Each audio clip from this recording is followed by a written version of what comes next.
Hi friends, my name is Michael, and today I want to tell you another heartbreaking story on August 17, 2014. A Sunday, Robert Limon, aged 38, was asked to cover a shift for a colleague at his job. This wasn't uncommon for Robert, as he was known for his strong work ethic and willingness to take on extra responsibilities. He worked at the Burlington Northern Santa Fe Railway train yard in Tehachapi, California, which was approximately a 45-minute drive from his residence in Silver Lake's Helendale, Kern County. Robert lived there with his wife, Sabrina Limon, and their 2 children before leaving for work. Robert assured his family that he would be home after his shift. However, he never returned home that day. Sabrina had spoken to Robert earlier that morning, and he mentioned he was busy with work and had to grab a quick lunch, a tuna melt, on the fly later in the day. Sabrina went to visit her mother, who had recently suffered a hip injury, around 5 p.m. She sent Robert a text message, but when she didn't receive a response, she wasn't immediately alarmed considering his busy schedule. Robert was expected home by 8 p.m., but as the time passed without his arrival, Sabrina grew increasingly worried. Despite her attempts to reach him via text and phone calls, she received no response, leaving her anxiously waiting for any sign of his whereabouts. Shortly afterward, 2 of Robert's colleagues appeared at Sabrina's doorstep with somber news Robert had been injured at work. Sabrina later recounted to the detective that she interpreted this as an indication of a workplace accident, knowing only that Robert had sustained head injuries from blunt force. However, police investigations revealed the grim truth. Robert was not a victim of a workplace accident, but had been deliberately killed when questioned by the authorities about potential motives or suspects. Sabrina and those close to Robert insisted they were unaware of anyone who would wish him harm, described as affable and carefree by co-workers, friends, and family. Robert seemed to have no known enemies in response to the tragedy. The Burlington Northern Santa Fe Railway offered a substantial reward of $100,000 for any information leading to the apprehension and conviction of the perpetrator responsible for Robert's murder. Robert's body was discovered inside one of the railway yard buildings around 6:46 p.m., having been last seen by co-workers approximately an hour earlier at 5 p.m. He had suffered 2 gunshot wounds, one to the face, which passed through and exited his neck, and another to the chest, with the bullet traveling upward and becoming lodged in his jaw. Law enforcement managed to acquire surveillance footage from a security camera capturing a mysterious figure roaming the railway yard. This individual, dressed in bulky attire and displaying a noticeable limp, was spotted on the footage, broadening their investigation. Beyond the immediate vicinity, police secured additional footage from a nearby gas station surveillance camera depicting someone bearing a resemblance to the figure observed in the railway yard footage. This individual was riding a motorcycle, and the timing aligned closely with when authorities suspected the murder occurred. Considering various angles, police explored the possibility that the shooting might have stemmed from a robbery within the yard, especially since Robert's office had been tampered with. However, this explanation seemed improbable given the presence of other offices and businesses nearby with potentially more lucrative assets. Instead, investigators leaned towards the theory that Robert had been specifically targeted. While authorities delved into potential motives, Sabrina took to her social media platforms to share her profound grief and admiration for Robert. In the midst of this unbearable pain and tragedy, Rob's love endures. We were blessed with Rob's presence for the time we had, and the love he bestowed upon us surpassed what many may ever experience or express. I will carry his love with me wherever I tread, and I will ensure our children are reminded of it each day as they mature. It's a bittersweet feeling of joy. Yet I am completely numb to the reality of being left behind on this earth without him, as police delve deeper into Robert's life. In search of potential motives, they received a call from a man named Jason Bertine. Jason and his wife Kelly were known to be close friends of Sabrina and Robert. However, as investigators continued their inquiries, they unearthed a more complex relationship between them. It emerged that they were not just friends, but were involved in a swinger-type group where couples engaged in sexual activities with others, and the Limon were active. Participants, despite this revelation, Jason's call to the police wasn't related to their lifestyle. Jason expressed concerns about a man named Jonathan Hearn and urged authorities to speak with him. This revelation added a new layer of complexity to the investigation. Jason disclosed to the police that he had become aware of Sabrina's extramarital affair with Jonathan Hearn, a 24-year-old firefighter whom he knew through work and mutual social gatherings, despite Jason's confrontation with Jonathan imploring him to cease the affair. His warnings were futile and essay enough, and Jonathan continued their relationship. According to Jason, his initial interaction with Jonathan involved him becoming emotionally overwhelmed and expressing his displeasure in a confrontational manner. Additionally, Jason's wife Kelly recounted observing Jonathan visiting Sabrina's residence shortly after Robert's murder, bearing a significant bouquet of flowers specifically noted as Sabrina's favorites. Notably, Jonathan sent Jason a series of text messages following Robert's death, which struck Jason as peculiar and prompted him to contact the authorities. These messages from Jonathan appeared to be centered around seeking forgiveness for his perceived wrongdoing. Kelly also revealed that Sabrina shared with her a letter she received from Jonathan praising Robert's character and expressing remorse for his actions despite the absence of any arrests in connection with Robert's death.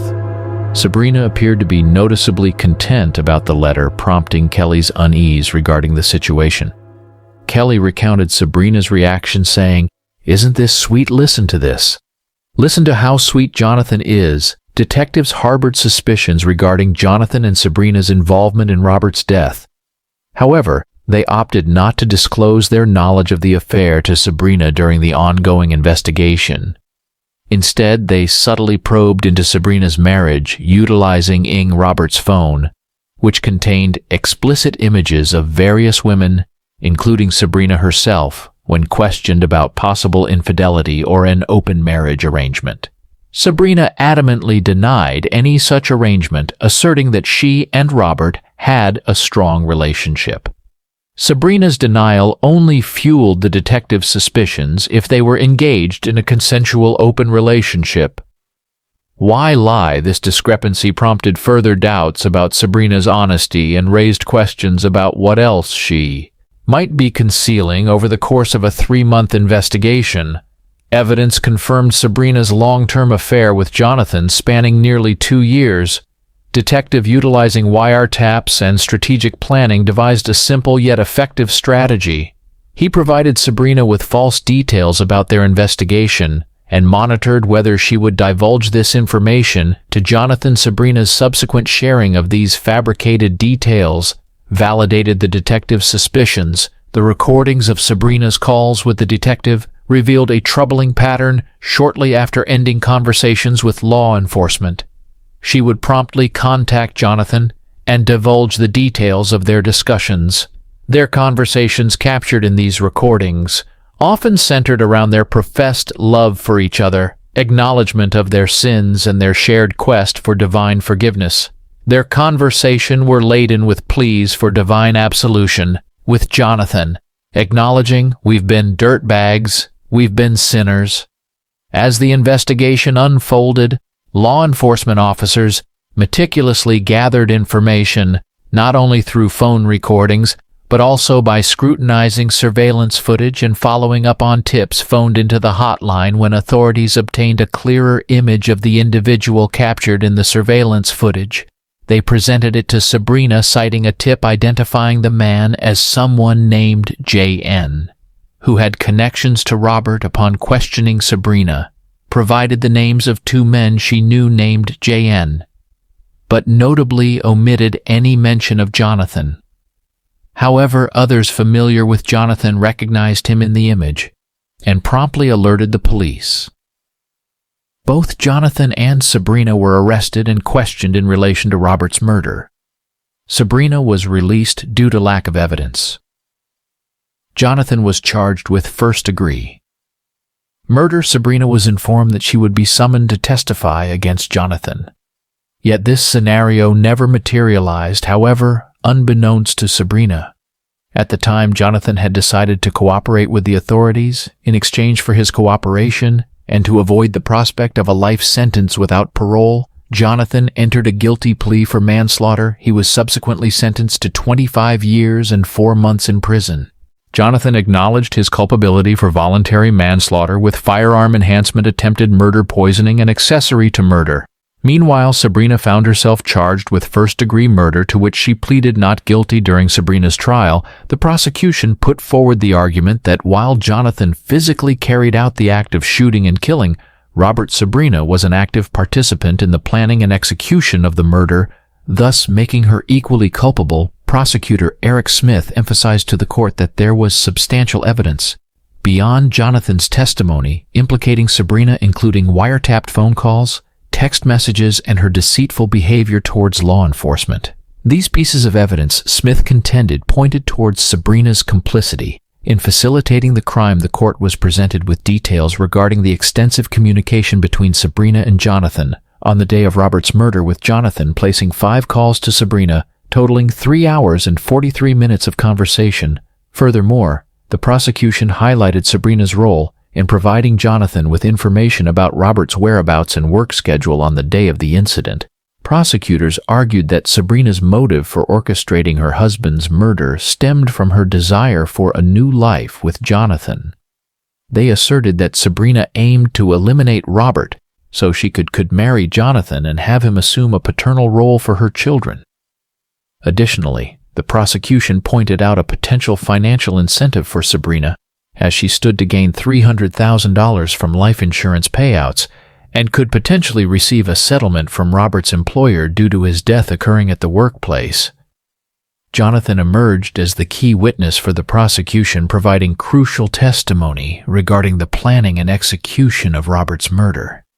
He accounted to the court that both he and Sabrina concluded that the only way they could proceed with their relationship was if Robert was no longer alive. Their desire was for Jonathan to assume the role of the children's caregiver, with the intention of raising them in a God-fearing environment. Throughout his testimony, Jonathan emphasized their shared commitment to their faith, citing their love for God and the Bible. He detailed the extensive planning involved in Robert's murder, revealing that he had fallen deeply in love with Sabrina on his neighbor's dog. Jonathan then gave a portion of the poison pudding to Sabrina with the plan for her to pass it to Robert, intending for him to take it to work for lunch. However, Sabrina later instructed Robert to discard the pudding, claiming the bananas had spoiled out of fear of being caught. The prosecution urged the jury to consider not only Jonathan's testimony, but also Sabrina's conversations on wiretapped calls and thousands of text messages when determining her guilt. In contrast, the defense argued that the only evidence against Sabrina was Jonathan's testimony, which they deemed unreliable, portraying him as a cold and calculated killer who had received a lighter sentence through a plea deal. They characterized the prosecution's reliance on Jonathan as striking a pact with the devil.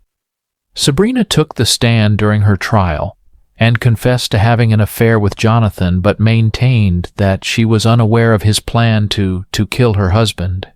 The jury learned that Sabrina provided Jonathan with directions to Robert's workplace and details of his work hours on the day of the shooting. Using a disposable phone to communicate with him in her testimony, Sabrina claimed she shared her husband's work schedule with Jonathan solely because she desired to meet with him. Sabrina testified that initially she was content in her marriage to Robert. However, their relationship dynamics shifted in 2008 when they began exploring a swingers lifestyle, which she described as altering the sanctity of their bond. Despite this, she affirmed her love for Robert and hadn't even contemplated leaving him. However, the introduction of this lifestyle led to increased alcohol consumption and a focus on excessive partying and sexual activities, causing strain on their relationship. During her testimony, Sabrina revealed that she met Jonathan at a challenging point in her marriage while she was working at Costco distributing samples. Initially, their interaction was a friendship, but Jonathan, seeing her a few times at Costco, eventually asked for her number. Sabrina explained to the court that she started developing feelings for him as he was intelligent and genuinely focused on her, making her feel special, in a way she hadn't experienced before, describing the affair as a kind of second life. Sabrina made plans with Jonathan about their shared dreams while still expressing love for her husband. On his neighbor's dog, Jonathan then gave a portion of the poison pudding to Sabrina with the plan for her to pass it to Robert, intending for him to take it to work for lunch. However, Sabrina later instructed Robert to discard the pudding, claiming the bananas had spoiled out of fear of being caught. The prosecution urged the jury to consider not only Jonathan's testimony, but also Sabrina's conversations on wiretapped calls and thousands of text messages when determining her guilt. In contrast, the defense argued that the only evidence against Sabrina was Jonathan's testimony, which they deemed unreliable, portraying him as a cold and calculated killer who had received a lighter sentence through a plea deal. They characterized the prosecution's reliance on Jonathan as striking a pact with the devil. Sabrina took the stand during her trial and confessed to having an affair with Jonathan, but maintained that she was unaware of his plan to kill her husband. The jury learned that Sabrina provided Jonathan with directions to Robert's workplace and details of his work hours on the day of the shooting. Using a disposable phone to communicate with him in her testimony, Sabrina claimed she shared her husband's work schedule with Jonathan solely because she desired to meet with him. Sabrina testified that initially she was content in her marriage to Robert. However, their relationship dynamics shifted in 2008 when they began exploring a swingers lifestyle, which she described as altering the sanctity of their bond. Despite this, she affirmed her love for Robert and hadn't even contemplated leaving him. However, the introduction of this lifestyle led to increased alcohol consumption and a focus on excessive